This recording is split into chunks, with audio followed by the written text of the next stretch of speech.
Escola. Crescemos, aprendemos e começamos a viver em sociedade. A escola é o caminho inicial da vida humana na sociedade moderna. A partir dela que desenvolvemos quem somos e aprendemos o que precisamos para continuar. Apesar disso, ela apresenta diversos problemas em muitas partes dela. Nos seguintes capítulos abordaremos temas específicos, como são, como deveriam ser e o que são na realidade.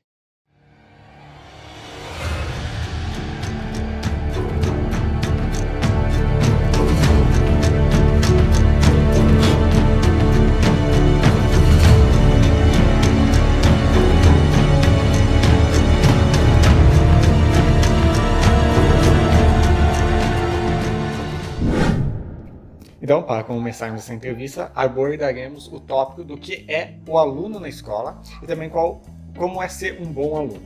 Para isso, estamos aqui com as opiniões do aluno Nicolas Uller, que primeiramente vai explicar qual é a responsabilidade de um aluno no ambiente escolar.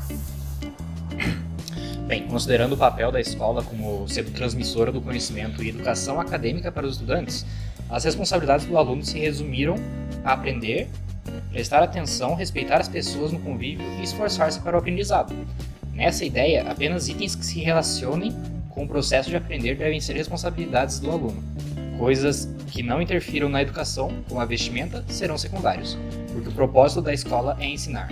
E o propósito do aluno aprender, e como no exemplo, vestimenta não interfere nisso.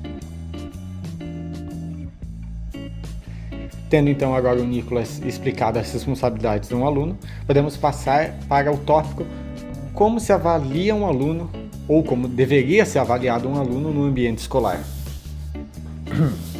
A avaliação de um aluno deveria ser formada pela medição de aprendizagem sobre determinada área de conhecimento e deve ser feita de diversas formas e não apenas uma prova padronizada. A avaliação deveria levar em conta não apenas a matéria, mas o conhecimento já do aluno e o mundo ao redor. Tome, por exemplo, matemática. Por que deveria ser exigido cálculo sem uma máquina, se o mundo tem calculadoras que podem ser usadas a qualquer momento? Ou por que deve ser cobrado uma determinada forma para se chegar na resposta, se existem diversos outros jeitos?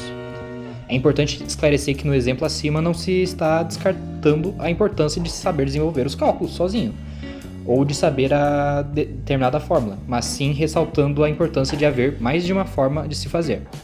Com essa mesma ideia em mente, durante uma avaliação, é necessário excluir a ideia de apenas haver uma resposta correta, e sim abrir as questões às interpretações e diversas formas de se responder à mesma. É claro que se for perguntado qual o valor de hipotenusa, ou qual a escola literária de determinado poema, vai existir uma resposta certa, mas existem diversas formas de expressar e desenvolver essas respostas. Tendo respondido mais uma pergunta, iremos para a última pergunta do tópico sobre aluno. Então, Nicolas, o que caracteriza um bom aluno no seu ponto de vista? Bom, o bom aluno deve ser aquele que não necessariamente entende o conhecimento e a matéria, mas que se dedica e busca o conhecer. O bom aluno é aquele que tenta e que consequentemente consegue. O bom aluno não precisa saber tudo de tudo, mas sim o básico de tudo e muito sobre o que quer atuar.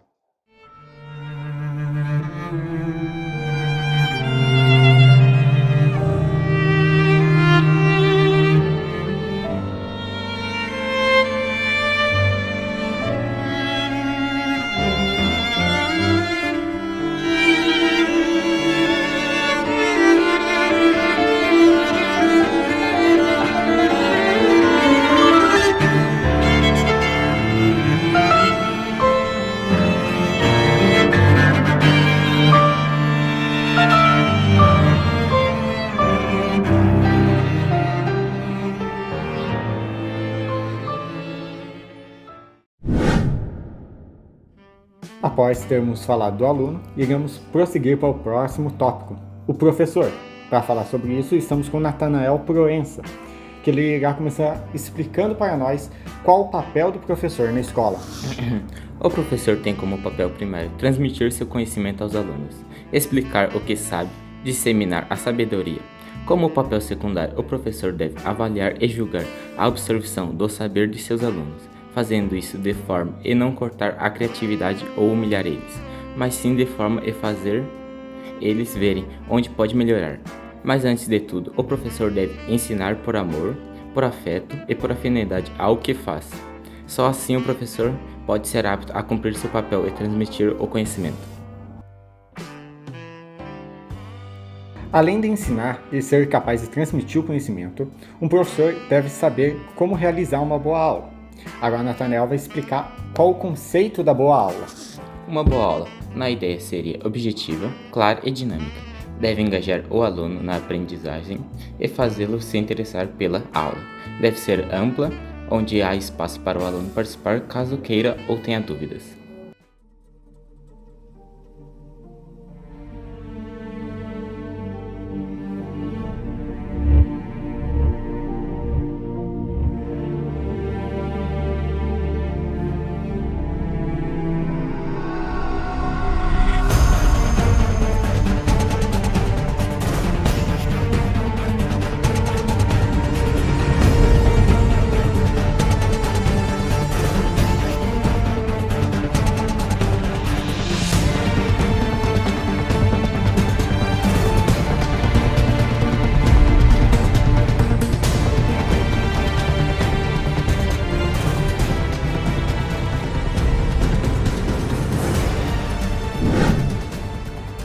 Para prosseguir, abordaremos o tema da avaliação. Para isso, estamos com Eduarda Wollman e ela explicará o que é a nota. Nota é uma avaliação de desempenho de um aluno sobre determinada matéria, que é medida através de uma prova ou trabalho. Tendo se definido o que é uma nota, devemos agora definir o que a nota deveria ser em seu contexto ideal. Em um contexto ideal, a nota deve ser definida a partir de medições do conhecimento do aluno sobre determinado assunto, onde tal medição deveria se dar através de apresentações, aos orais, texto escrito por ele. Em resumo, de forma onde o aluno pode montar o conhecimento adquirido do seu jeito, da forma que ele entende e da forma que é melhor para a sua própria aprendizagem. O que seria avaliado seria o conhecimento que ele apresentou está certo, e não a forma ou o jeito que ele apresenta o conhecimento. Nessa ideia, a nota deve ser, acima de qualquer coisa, um mapa para indicar o aluno onde ele precisa melhorar, pois se ele seguir a responsabilidade designada a ele, qual a culpa dele se ele não tiver entendido? As notas também deveriam ser generalizadas, não no sentido em qual deveria haver uma única média e não uma para cada matéria, pois não há sentido em reprovar um aluno que foi excelente em notas em todas as matérias, menos em artes. Tome, por exemplo, que você tem contas a pagar. Atrás é apenas uma. Seria justo você tomar multas em todas as outras contas por causa de uma única outra conta?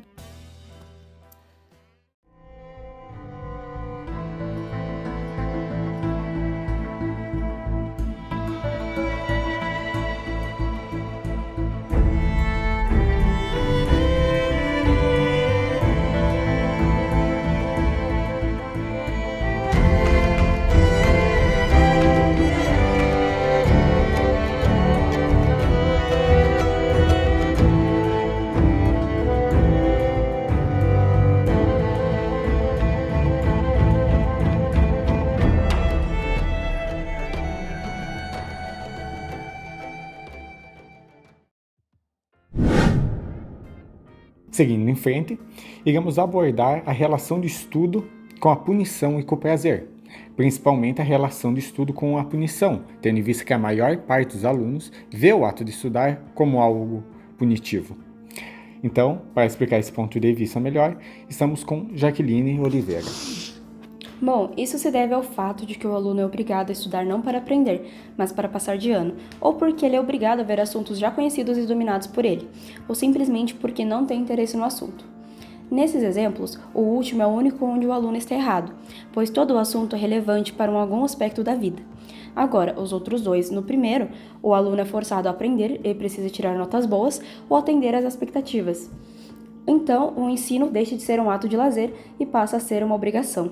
No segundo, qual o sentido de precisar estar em uma aula da qual você já domina o conteúdo?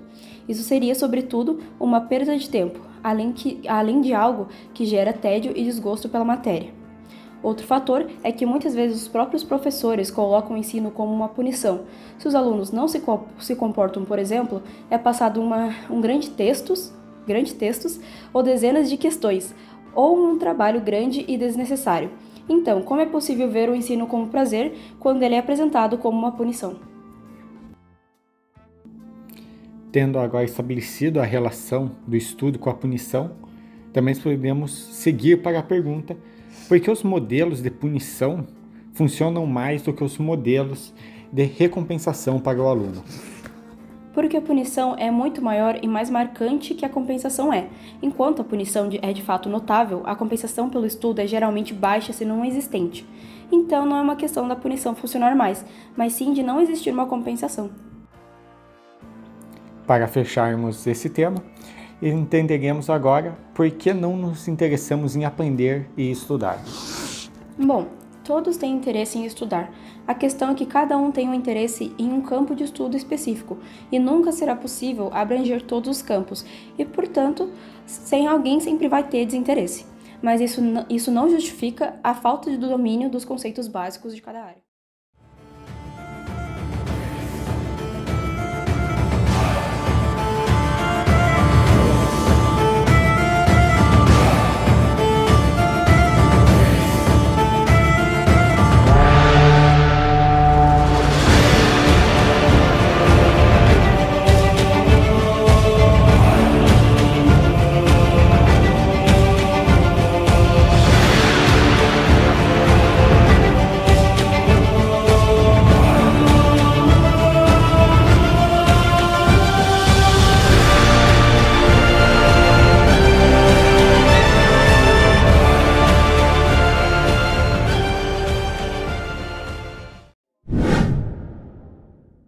Para finalizarmos, entenderemos o que a escola é e o que ela deveria ser nos conceitos ideais. Para isso, estamos com Cauã de Mello, que começará explicando se o nosso modelo de educação atual realmente funciona. Se o nosso modelo de educação funciona é uma questão subjetiva, pois ela leva à pergunta: funciona para quê? Considerando o funcionamento como uma passagem de conhecimento para os mais jovens em prol deles aprenderem e serem aptos para uma vida culta na sociedade e dirigir eles para um caminho profissional de sua escolha. A resposta é, parcialmente. A escola define realmente os campos de conhecimento que os alunos gostam, ou não, e socialmente, com a escola completa, eles são mais aceitos na sociedade, mas por mais que ela realize essa função, ela não realiza de forma certa, onde, por exemplo, os alunos sabem qual campo querem seguir, porque a escola os fez odiar os outros campos, e não porque sentiam mais afinidade. Então, se a pergunta for, funcionam da forma que deveria dentro dos critérios anteriormente passados, a resposta é não. Então, se nosso modelo de educação não funciona da forma que deveria, por que é tão difícil de mudar a educação? Pelo puro e simples fato que a educação está submetida a um poder maior e que depende desse poder para poder mudar a forma de ensino. Tendo respondido as dúvidas anteriores, partiremos para a última pergunta: o que a escola deveria ensinar?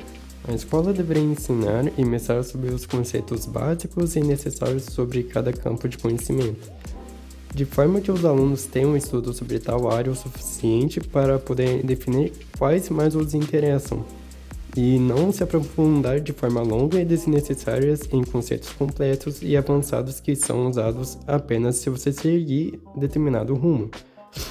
Além disso, a escola deveria ensinar sobre a vida e os aspectos necessários para ela, como educação sexual, como pagar contas, como funciona o sistema crediário e aspectos de fato presentes nas nossas vidas.